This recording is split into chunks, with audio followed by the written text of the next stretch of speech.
The space station hung quietly in orbit above the twin moons of Virek.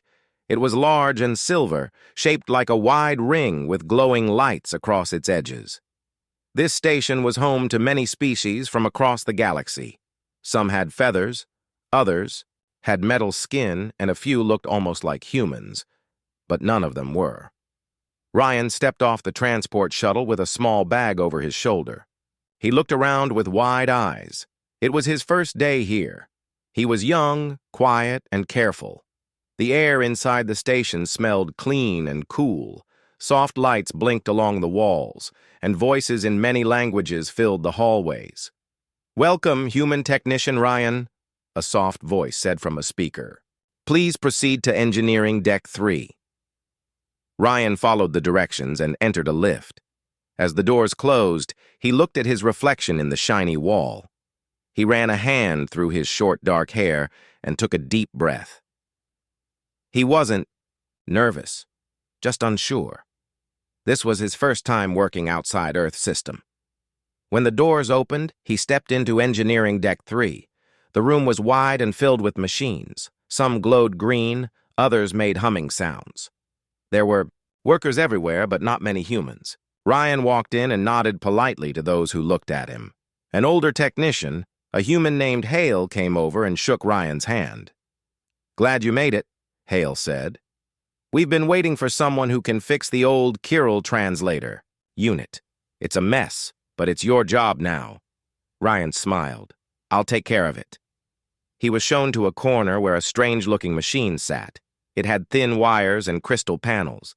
This was the translator used by the Kirill, a quiet and mysterious species that had joined the station crew only 2 cycles ago. Their language was hard to understand, and they didn't speak much unless needed. Ryan opened his toolkit and started working. As he removed a side panel, he heard light footsteps behind him. He turned and saw her.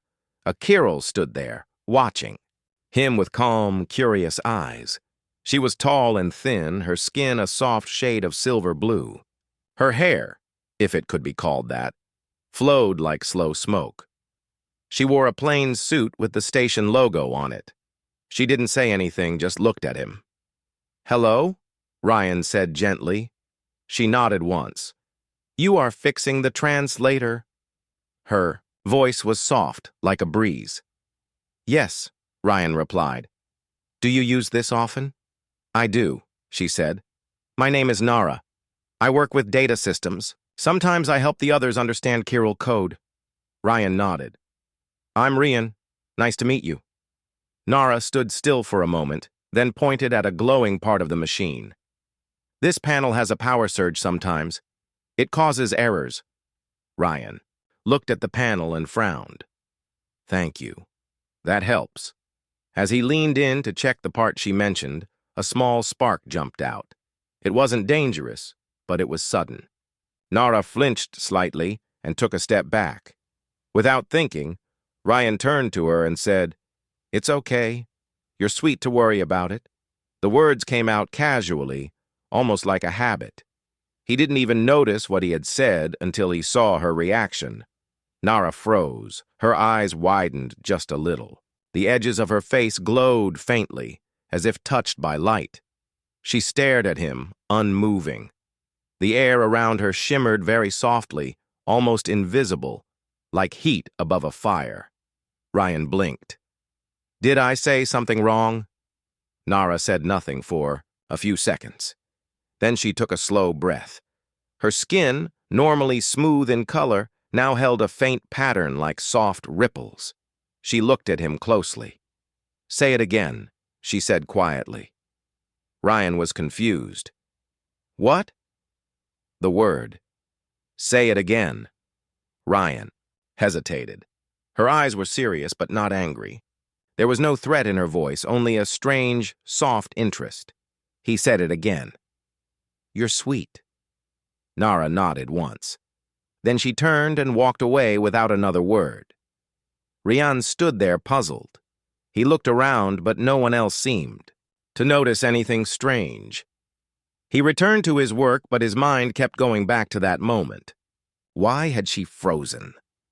Why had she reacted like that? And why did she ask him to say it again?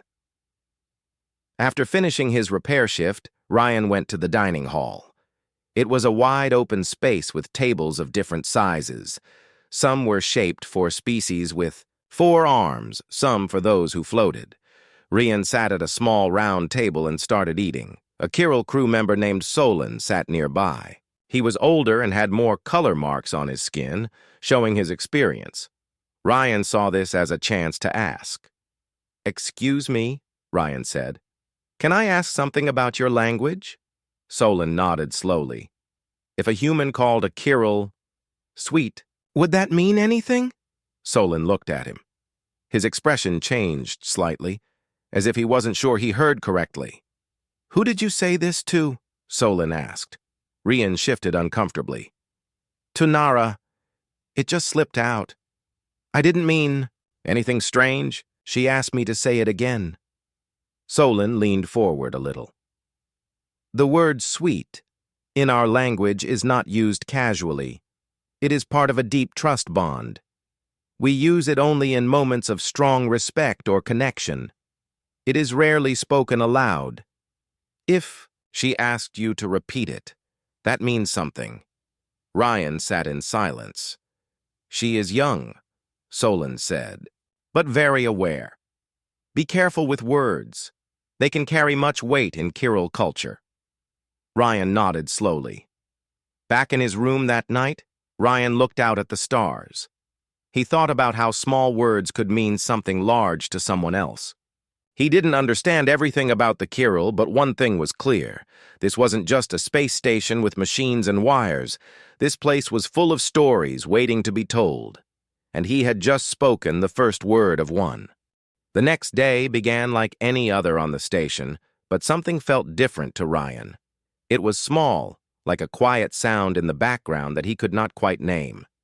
He walked through the main corridor on his way to Engineering Deck 3, holding his toolkit in one hand and a repair tablet in the other.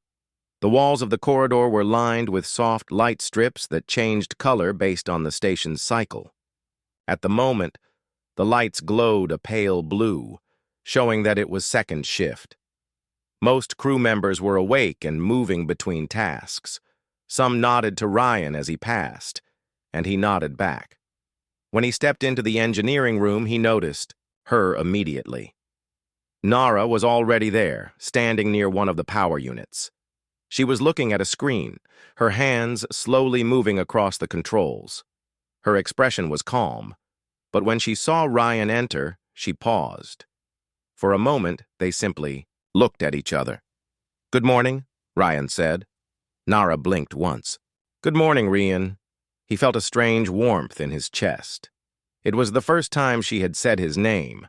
Normally, she just said you or technician. He walked over to the console beside her and placed his tools down. "I checked.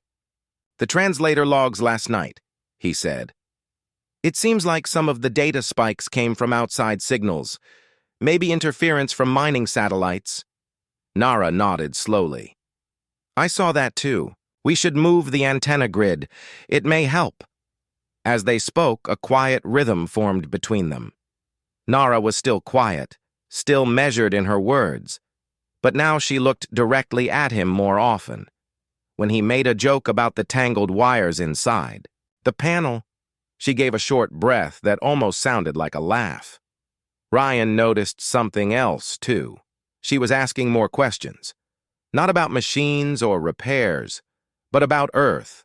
"What does your home look like?" she asked while handing him a power scanner. "It depends where you are," Ryan answered. "Some places are full of cities. Others are green with trees and lakes. I used to live near a small mountain. It was quiet." "Do you miss it?" "Sometimes," Ryan said. "But I think I came here to find something new. Maybe something better." Nara was quiet for a few seconds. Then she said, "Our kind does not travel much. This station is the farthest many of us have gone. We do not change places easily." "Why not?" he asked. She thought for a moment. "Because change brings noise, and noise breaks thought." That was a very Kirill answer, Ryan thought. Their species valued silence and focus. They spoke in short phrases, and their conversations often carried deep meaning behind few words. It made him wonder again about the word he had said the day before. That one word, sweet, still echoed in his mind. Later that shift, the engineering chief called for a full team meeting. A crew from another sector had damaged a cooling line in the lower decks, and several engineers were needed to repair it. Rian and Nara were both added to the response team. As they made their way down to the lower levels of the station, Ryan noticed the hallways were darker here. The lights flickered, and the air was warmer. Pipes ran along the walls and ceiling. The hum of machines was louder. Nara stayed close to Ryan as they entered the cooling sector. She didn't seem nervous, just alert. They worked together for over an hour, sealing the leak and replacing damaged parts. They moved smoothly as a team, passing tools, checking readings, and guiding other crew. Once the system was stable again, they took a short break near the edge of the service tunnel. The other workers talked among themselves, but Rian and Nara sat in silence for a minute. Then she spoke. "I told my elder what you said yesterday." Ryan turned his head. "You did?" "Yes," she replied. "He asked if I believed you meant it." "What did you say?" "I said I did not know. But I wanted to hear it again. And I did. That is why I came today." Ryan felt his heart beat faster. "I didn't mean to say something important. It felt natural." "In our culture," she said softly, "the word you used is part of the joining path. Two people say it only when a bond is growing. It is not romantic. It is not family. It is something else. It means safety in another." Ryan didn't speak right away. He let her words settle. He had come here to fix machines, not to build bonds with alien cultures. And yet this moment felt more meaningful than any machine he had ever repaired. He looked at her carefully. "And are you afraid of what I said?" "No," she replied. "I am not afraid. I am curious." They both turned to look down the tunnel where light flickered against the metal floor. The sound of tools echoed far away. It was quiet between them, but not empty. After the break, they returned to work. The rest of the shift passed without any more strange sparks or sudden moments, but the feeling stayed. Later, back in his room, Ryan sat at his desk, holding the translator tablet. He opened the Kyril language section and searched for the word that matched what he had said. The symbol for it glowed softly on the screen, shaped like a spiral with a line through it. He tapped on the meaning. A word used only when one life recognizes another as safe, not spoken without reason. Ryan leaned back in his chair and stared at the ceiling. He had said it without knowing. She had heard it and known exactly what it meant.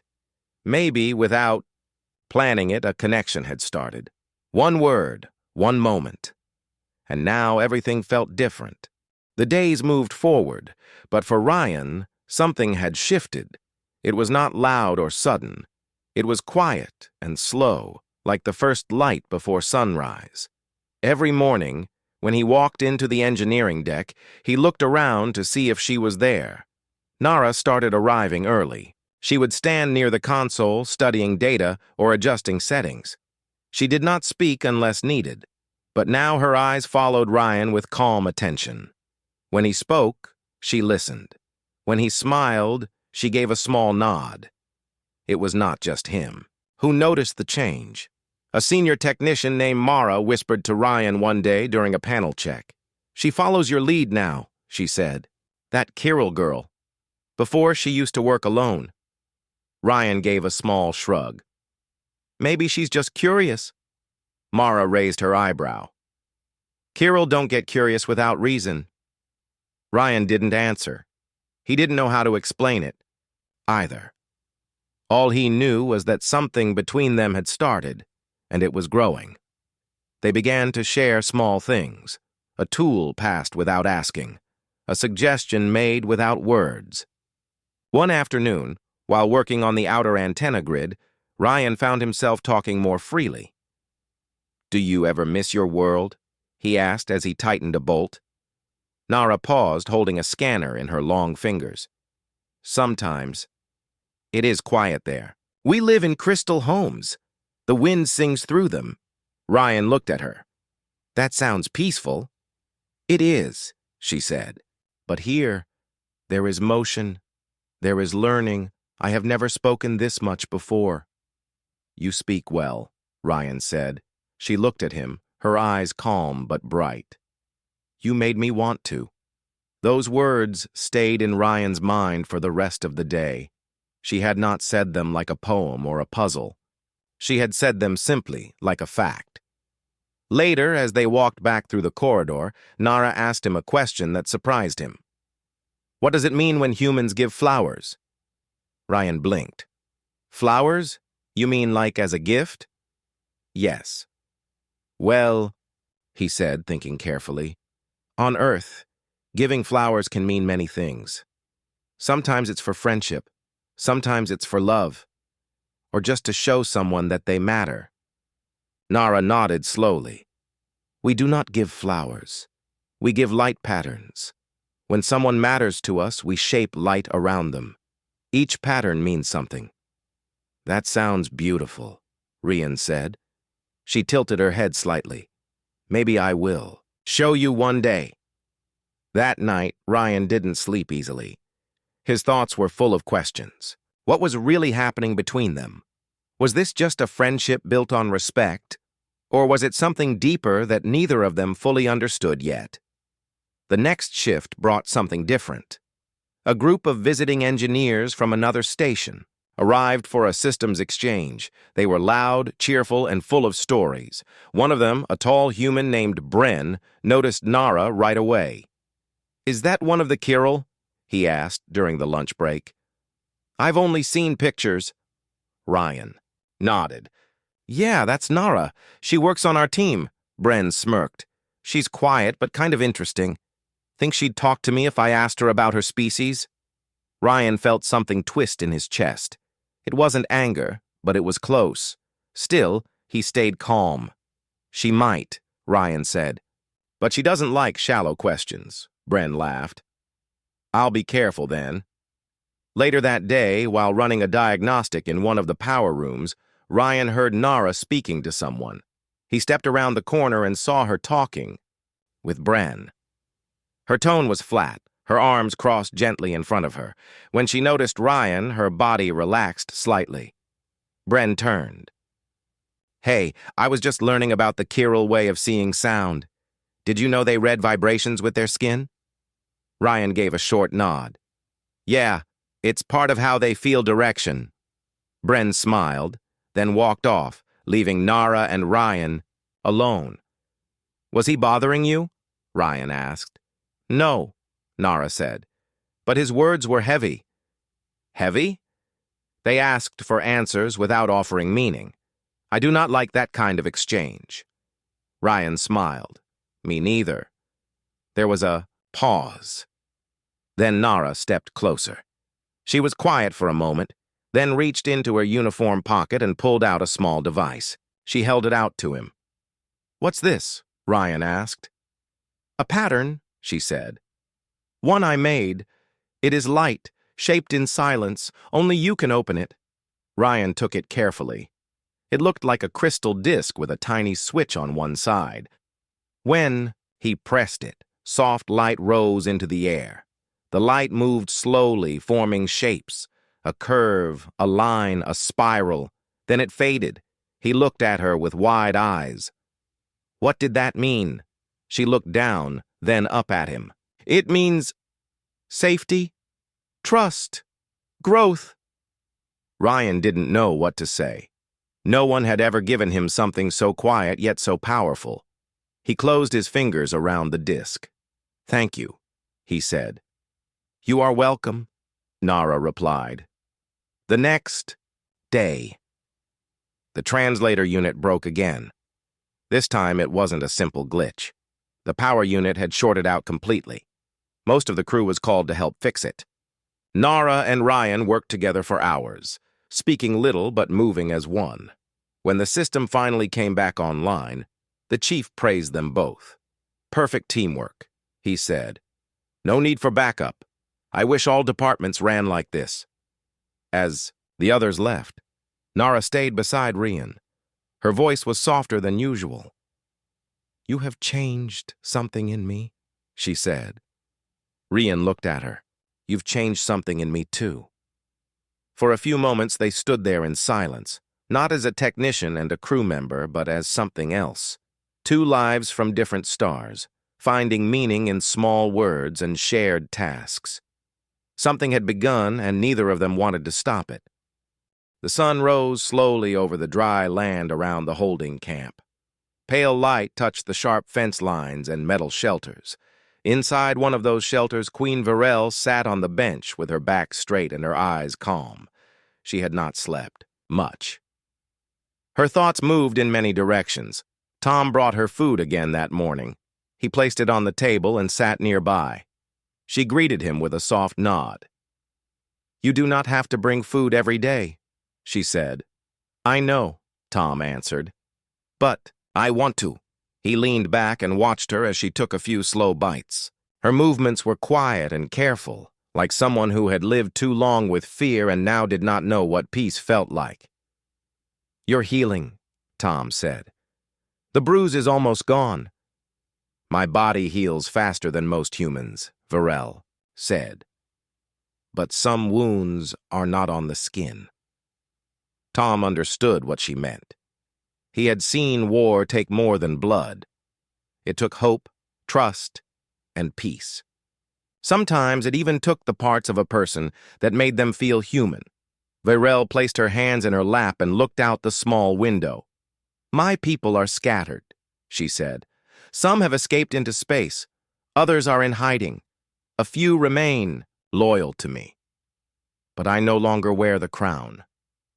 What kind of queen has no people to lead?" "You are still their voice," Tom said. "Even if they are far, they will remember you." "Memory fades," she replied. "Fear does not." Tom stood and walked to the heater. He turned it up slightly, then sat again. "You could help build something new," he said. "Not an empire, something better, a way to bring your people and mine together. You believe that is possible?" "I have to," Tom said. "If I stop believing, then what was all this pain for?" Varel studied him closely. Her violet eyes were steady.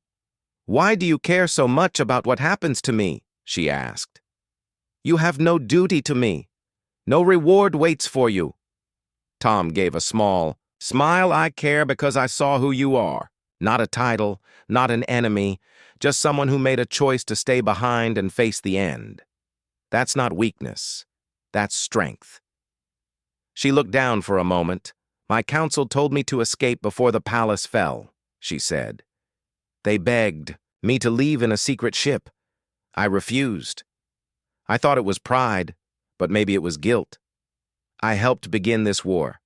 I wanted to see how it ended." "And now you see the cost," Tom said gently. Varel nodded. "Once."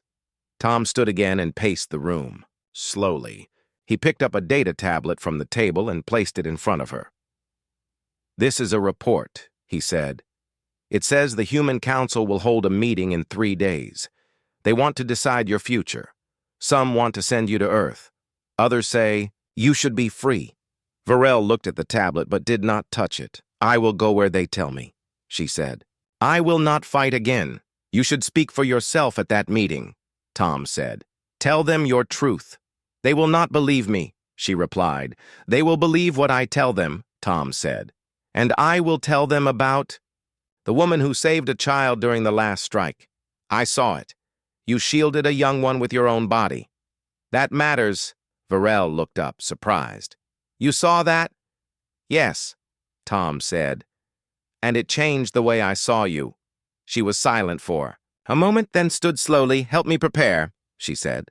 "If I must speak, I want to do it with strength." Tom smiled. "I'll help you every step of the way." That afternoon, they worked together. Tom helped her understand the structure of human councils and the kind of questions they might ask. Varel practiced speaking with care and calm. Her voice was deep and strong, but she shaped her words with respect as evening came. They took a short walk near the edge of the camp. Guards followed at a distance, but they said nothing. The air was cooler now. A soft wind moved across the land. The sky above was full of stars. Varel looked up and pointed. "That one," she said. "That star is near my birth world. I have not seen it since I was young." "Do you miss it?" Tom asked. "Yes," she said, "but I do not want to go back. Too much has changed. I want to go forward." Tom nodded. "Then let's go forward together." She turned to him, her eyes full of quiet thought. "You believe I can lead again?" she asked. "I believe you already?" Tom answered. They walked in silence for a while. No guards interrupted. No shouts came from the camp. Only the wind and stars moved with them. Later that night, back in her shelter, Varel sat beside the heater once more. "I have asked myself one question since the day we met," she said. "Why do you see me as something worth saving?" Tom sat across from her, calm and steady. "Because you are," he said. "Not because of power or position, but because of who you are when the world is falling down." Varel looked at the soft light of the heater. Her hands rested on her knees. She didn't speak for a while. Then she looked at him and gave the smallest smile he had seen yet. "I never thought a human would be the one to remind me who I am." "You reminded me too," Tom said. That night, the camp was quiet. The guards watched their posts. The stars stayed bright. Inside the shelter, a queen without a throne and a soldier without orders prepared for something greater than battle. They prepared for peace. The camp was busy the next morning. A transport ship had arrived just before sunrise. Soldiers moved in and out of the landing zone. Officers gave orders and engineers checked equipment. Everyone seemed to know something important was happening. Tom stood at the edge of the main tent, watching it all. He held a message in his hand, printed on a thin piece of metal paper. It had arrived from Earth that morning. The message was short, but its words were heavy. Queen Varel was to be moved to the Capital Council on Earth. The council would hear her speak. They would decide if she should be punished or released.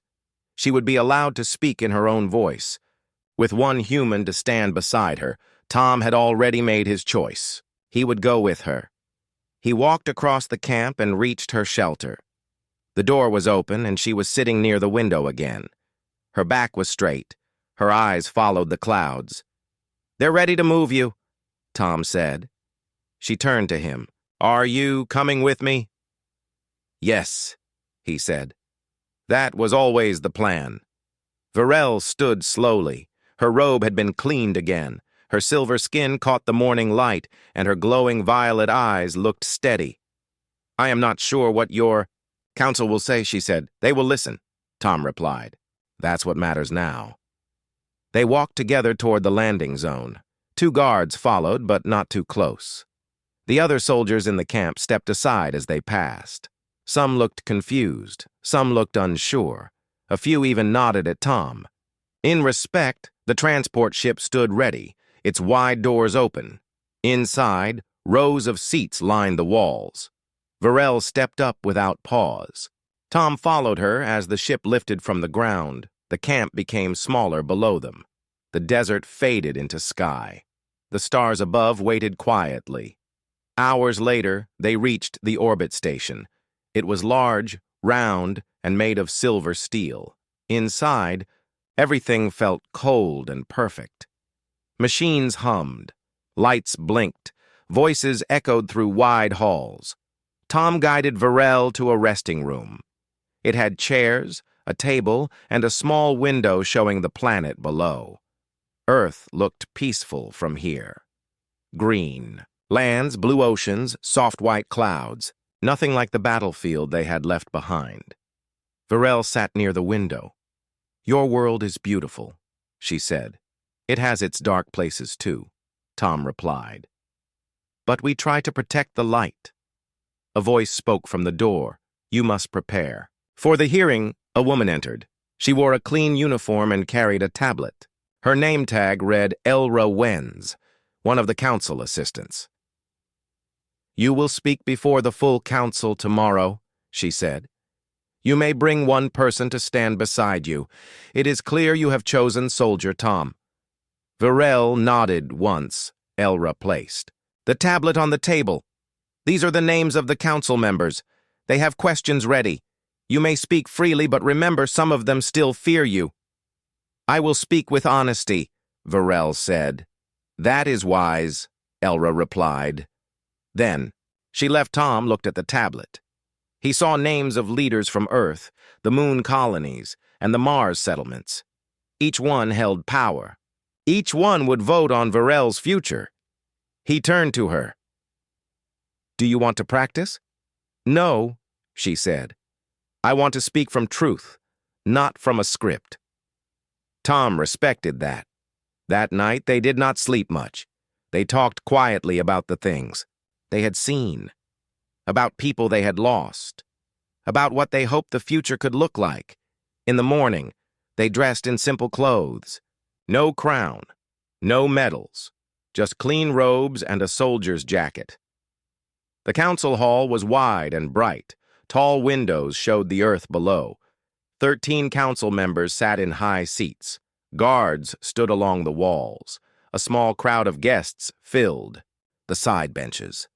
Journalists, diplomats, and officers watched in silence. Tom walked beside Virel to the center of the room. A round platform stood there. They stepped onto it together. A voice echoed through the hall. This hearing begins now. Queen Virel of the Thalari Empire, you may speak. Virel stood tall. She looked at each council member. Her voice was steady and clear. I do not ask for forgiveness, she said. I ask for understanding. I led my people into war. I believed fear would keep us safe. I believed humans would destroy us if we did not strike first. The room was silent. I was wrong, she continued. I saw the cost of war. I saw cities burn, children cry, and leaders fall. I stayed behind when I could have escaped, not because I am brave, but because I was ashamed. She turned slightly and looked at Tom. But I met someone who did not treat me like a monster. He gave me water. He shared food. He listened. He saw me not as a shape or a title, but as a person. That changed me. Tom looked straight ahead. He didn't need to speak. His presence was enough. Virel faced the council again. You may choose to judge me. I will not run. I will not fight. But I ask you to believe that even enemies can choose peace. Even those who caused harm can choose better paths. She stepped back. Silence filled the hall. The council members whispered to each other. One by one, they pushed a button on their seats. The votes were counted. The speaker stood. The vote is complete. Queen Virel will not be imprisoned. She will serve as a representative for Thalari. Survivors. She will work with the Peace Council. Her status will be watched. But she is free. The room stayed quiet for a moment. Then soft clapping began. Not loud, not wild, but real. Tom turned to Virel. She looked at him with wide eyes. She didn't smile, but her face held something more powerful, relief. They walked out of the hall side by side. No chains, no guards. Outside, in the soft light of the station's glass hall, Virel stopped. I did not believe they would listen. You spoke with truth, Tom said. Truth always reaches someone. And you stood with me, she said. I always will, he replied. They looked out the wide window together. Earth turned slowly below. A new chapter had begun. After the council hearing, Queen Virel became the first alien leader to be invited into Earth's Peace Council. The news spread fast.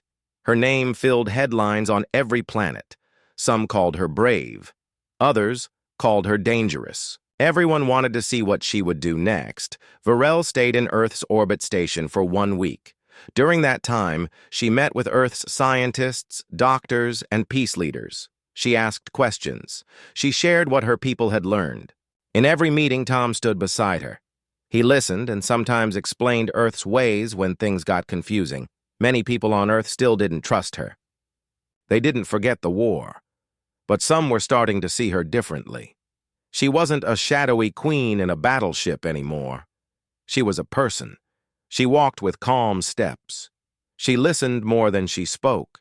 She asked questions instead of giving orders. One afternoon, a group of human children visited the station. They were part of a school peace program. Their teacher had asked if they could meet the queen. Tom was unsure at first, but Varel said yes. The children arrived with wide eyes and nervous smiles. They had never seen a Thalari up close. Varel welcomed them and sat with them on the floor of the learning room. She let them ask anything. One child raised her hand. "Are you a real queen?" Varel nodded once. "I was born into that role, but now I choose what kind of queen I want to be." Another child asked, "Were you scary in the war?" Varel looked down for a second. "Yes. I believed that fear would protect my people. But I understand now that fear cannot build peace," a boy asked. "Are your wings real?" Varel moved her cloak aside and gently stretched one of her small back wings. It shimmered like silver glass in the station light. The children gasped. With joy, Tom watched from the side. For the first time in a long while, he saw Varel look truly calm. She laughed once when a child asked if she ate space food. She even let one child touch the edge of her wing. That night, Tom found her standing near the large viewing window again. "The children were not afraid of me," she said. "Children often see truth faster than adults," Tom replied. She turned to him. "They didn't care about power or war. They only cared if I would answer their questions honestly." Tom smiled. "You did good today." Outside, Earth slowly turned in space. Lights sparkled across the continents. Life continued below. The war was ending, but the peace had only just begun. The next day, Varel received an invitation to visit Earth's surface. The leaders wanted her to see what the war had left behind and what they were building now. She agreed, and Tom prepared. To travel with her, they entered a small ship and flew down through Earth's blue skies. It was Varel's first time walking on Earth's land. They landed in what was once a war zone. Now it was being rebuilt. Broken buildings had new walls. Plants were growing again. People were working together, side by side. The local mayor greeted them. "This was one of the first cities hit during the invasion," he said. "It was almost lost, but people stayed. They rebuilt. We wanted you to see that." Varel nodded slowly. "It is stronger now than before." The mayor gave them a short tour. They saw a hospital, a new school, and a garden made with help from Thalari technology. Children ran along the garden paths. Old people sat in the sun. Tom noticed that some people stared at Varel. A few stepped back, but no one yelled. No one threw anything. That was a change. Later that evening, Varel and Tom sat on a bench near the garden. The sky was red-orange with sunset. Warm wind passed over them. "Your world is alive," Varel said. "It grows even after pain." "So does yours," Tom replied. Varel looked at him with quiet eyes. "I don't know what my people will say when they see me working with humans. Many still carry anger." Tom nodded. "Some humans do too. But peace starts with someone choosing it. Then another. Then more." She took a deep breath. "When I first met you, I thought you were a simple soldier. Now I see you are something stronger. You see others as they are, not what they used to be." Tom shrugged. "Maybe that's why we win wars, and why we must end them too." Just then, a small girl walked up. She held a flower in her hand. She looked up at Varel. "This is for you," she said. Varel looked surprised. She slowly bent down and took the flower. Thank you, she said. What is your name? The girl smiled. Nia Varel touched the flower gently. It's beautiful. The girl giggled. So are you. Then she ran back to her family. Tom watched as Varel looked at the flower for a long time. Her fingers closed around it like it was made of crystal. She saw beauty in you, Tom said. Varel looked up. Even when I still carry scars, Tom smiled. We all do, but we're more than what we've been through. As the sun dipped below the trees, they sat together in quiet peace, two people who had once stood on opposite sides of a war. Now they stood for something better. That night, Varel sent a message to her people on the Thalari homeworld. It was simple and clear. I have found respect among those we once feared. The humans have pain, but also hope. I will stay here for now. I will learn, and I will share what I learn with you. Not as a queen who rules, but as one who listens. Tom watched her send the message. He didn't say anything. He didn't need. To the silence between them said enough peace was not easy. It never would be, but it had begun. 6 months had passed since Queen Varel chose to stay on Earth. Much had changed during that time. The war was now a memory. No shots had been fired. No ships had been sent to threaten the skies. The Thalari Council stopped speaking of conquest. Instead, they asked questions. They listened. Queen Varel now walked through Earth cities without guards. People waved to her. Children ran up with flowers or drawings. She had become a symbol of change. Her words, once feared, now gave hope. But peace was not simple.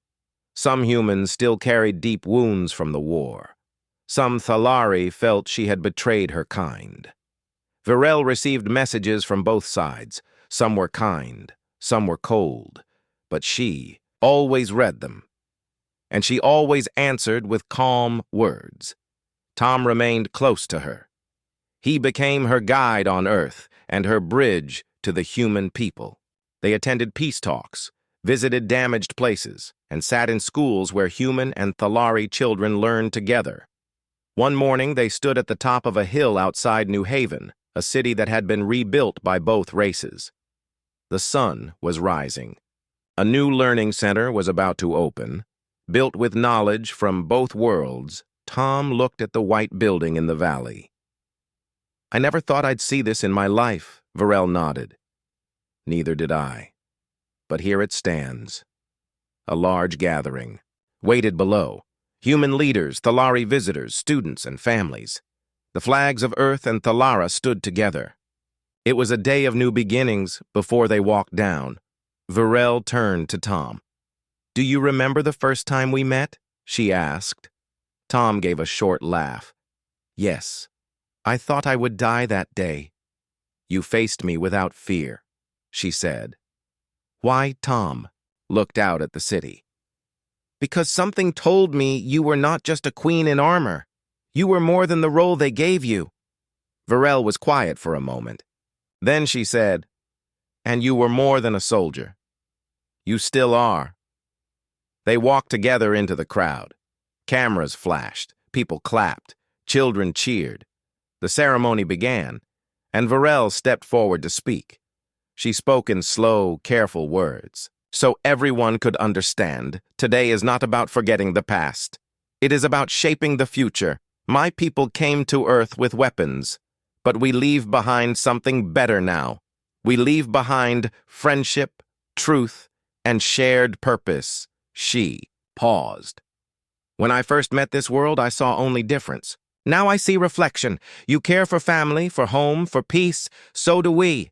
Let our future be one where our children do not fear the stars. Let them reach for them together. The crowd clapped. A few had tears in their eyes. Tom stepped up beside her. He placed the first learning stone into the center's front wall. Varel placed the second. The building was now complete. After the ceremony, they met with a group of young students. One boy asked, Do you think we'll go to Thalara someday? Varel smiled. Yes, and I believe Thalari children will come here too. A girl asked, "Will there be more alien queens like you?" Varel looked thoughtful. "I hope there will be leaders who choose peace like I did. They may not wear crowns, but they will be strong." Later, as the crowd thinned, Tom and Varel sat on a bench near the learning center. Birds flew overhead. The sky was clear. It was a peaceful day. Varel looked at the center. "When I was young, I believed strength came from fear. I was trained to fight, not to trust. But trust has built more in 6 months than fear built in 6 years." Tom nodded. "Trust always starts with one step. You took it. Others followed." She turned to him. "You took it too." He smiled. "I just smiled when you called yourself ugly." Varel looked down for a second. "I was taught that I did not fit beauty. My wings are small. My skin is gray. My face is hard. But that day when you smiled, I started to wonder if beauty was not what I had been told," Tom answered. "Beauty is not in skin or size or shape. Beauty is in how someone chooses to live. You chose to stop a war. You chose to face hate with patience. You chose peace. That's beautiful." Varel did not speak for a moment. Then she looked at him again. "I believe you now." Tom stood and held out his hand. "Come on. There's still more to see today." She took his hand and stood. As they walked back into the city, people smiled and waved. Some children ran beside them. News drones flew above, but neither of them noticed. They were just 2 people walking side by side. One from Earth, one from Thalara. Both had seen war. Both had chosen peace. And both had changed each other at the city gate. A small statue stood. It showed a human and a Thalari standing together holding a book between them. On the base, a simple message was written in 2 languages. "Peace is made by those brave enough to listen." Tom looked at the statue, then at Varel. "Think we'll be in the next one," he joked. Varel smiled softly. "We already are, in every child that chooses kindness, in every voice that chooses truth." They walked on into a future no longer shaped by fear, but by hope.